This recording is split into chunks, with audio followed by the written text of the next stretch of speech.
What's up, YouTubers? I'm here to do a quick review on a 2008 Ford Taurus. Car is beautiful. Overall, one of the comfiest cars you can drive on a budget. This is the SEL model. V6 3.5. It give you about 263 horsepower.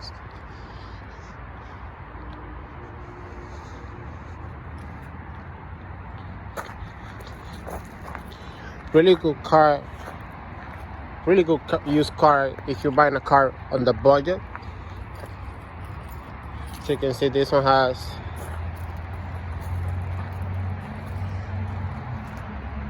fog lights.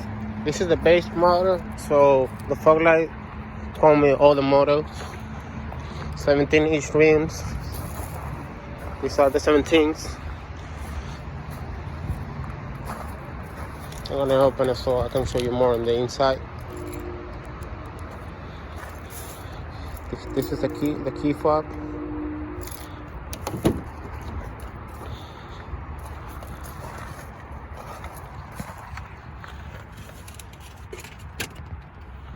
I was gonna do this video earlier, but the car went out, so I can't really do much. Really room interior. And the back seat are way bigger as well. As you can see, you got tons of space compared to any other car in the market right now. And if you notice, the furniture is all the way on the back, and you still have a lot of space.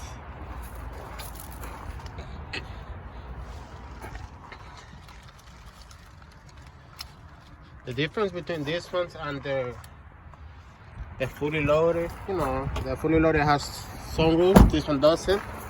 As you can see, the leather seats. This one is. It's not clothes. It's I'll find out the name of the material. This one takes MP3, but right here, the climate controls on the fully loaded has like more digital. This is the analog way, old style, and the fully loaded comes with a clock and the Montego comes with a clock here. The fully loaded comes with a Ford sign here. Has tons of storage in the inside.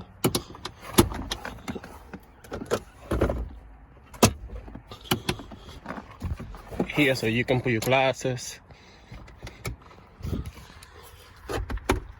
Right on in the middle too. Really comfy. And a good car for the budget. Here you can put bottles as well.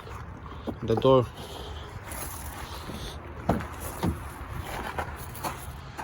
Has speakers on the doors as well, on the back and on the front. And the fully loaded version comes with speakers in the back. If you can see the mark. However, this one doesn't come to it.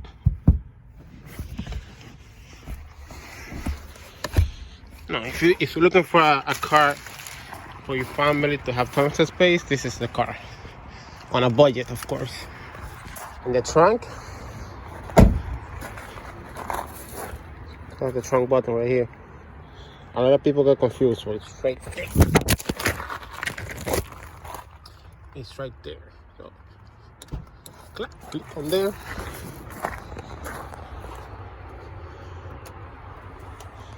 You see, it has tons of space. This is one of the biggest trunk I ever seen in a car. Full-size spare tire.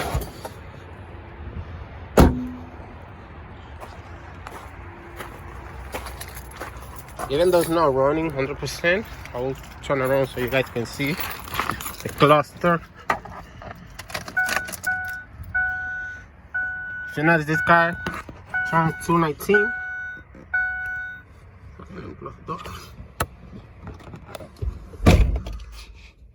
Right now it's 219. It has some timing chain issues, so. But overall, really reliable car. I bought it was at 180, and I put 40K in less than a year, so you can tell I drove the heck out of it in a year.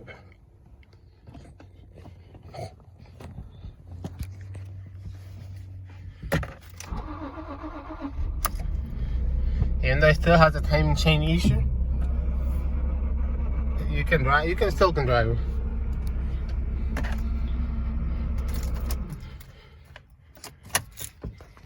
I'm gonna show you the hood so you can see the engine, and then I will go with some of the common issues that this car has before you buy it, so you know. So if you notice, it has a huge 3.5 V6 that give you about 263 horsepower.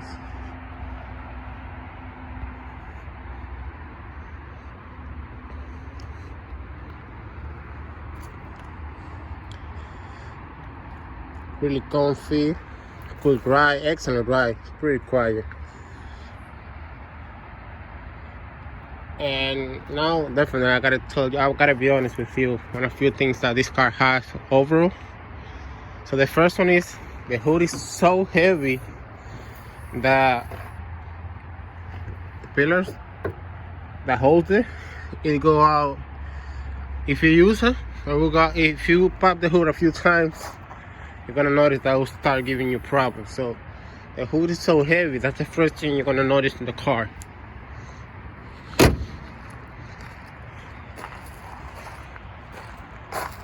Another issue that you're gonna find in most of these cars is this one here, and on the other side. Both sides, you're gonna notice that's gonna start wearing. The other side did more than this one.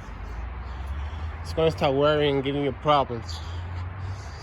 So that's one thing that you gotta, keep in mind. Even though it's not a major issue, but when you see a lot of them out there, you're gonna start noticing that situation. Another one that people say a lot is the steering wheel. When I bought this one, it had the steering rack was leaking oil. Since it was a cheap car, I didn't bother to fix it. Every few weeks I used to put a little bit of oil on it, and that's it. And that helped me. You're spending $2-3 every 2 weeks on oil. Doesn't really bother a lot when you're driving a lot. So, issue is the timing chain.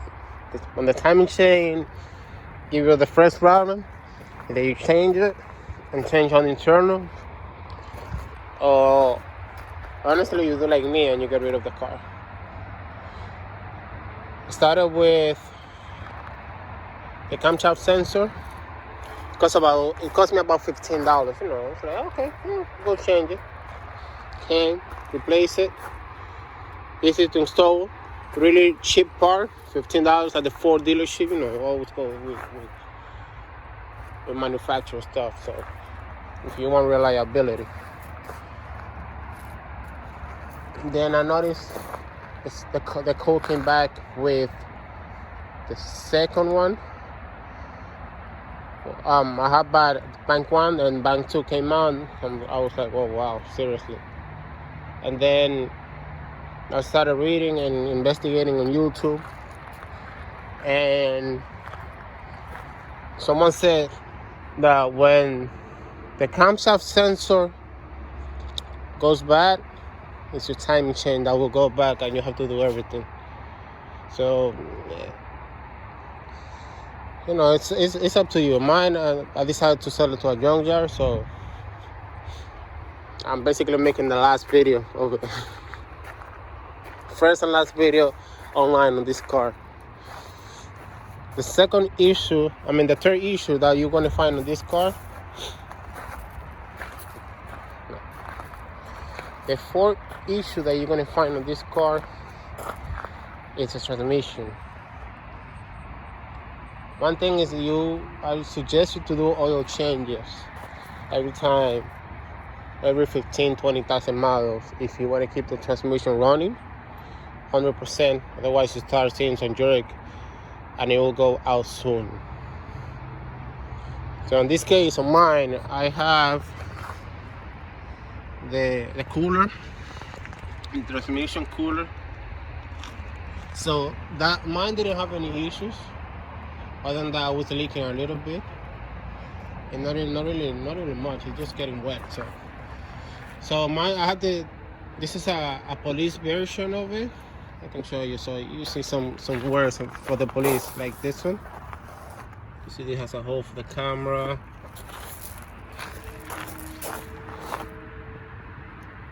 Right here it has a hole for the camera. Let me see, hopefully you can see because it's kind of wet. So if you see here, they used to have the antenna, the camera, the plate reader, and another one here. They used to have another plate reader there. The lights for the hole, the holes for the lights are, and another one here to read the cameras. Let's see, hopefully you can see that. It was kind of freezing, so can't really show you much. Here they cut the wire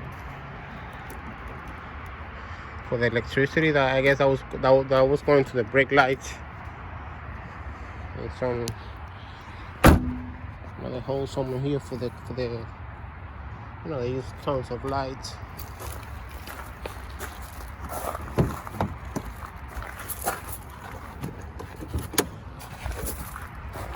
So this one, really reliable. Came from Massachusetts, and it was a cop. You see all the wiring here for the computer. I had to change a few stuff when I bought the car. But overall, that was a main issue when a lot of people talk about this car was the transmission. Honestly, I did not have that issue on mine, so pretty reliable on that situation.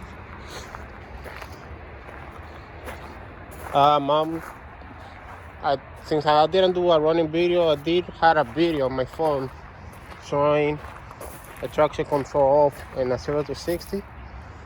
I'm gonna add it all the way to the end of the video so you can see it. Pretty fast. It has some power. Pretty fun to drive.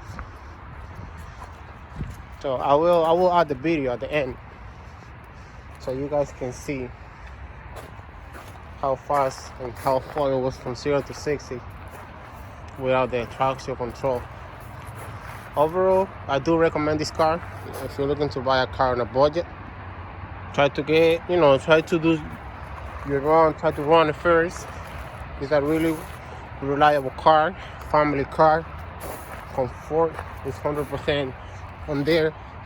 So I do recommend the car, and always make sure that you get the car from someone that have high maintenance, high preference maintaining the car as it should be. I hope you guys enjoyed this video. I hope that this video can help a few people. If you're planning to buy a car on a budget, this might be one of your best.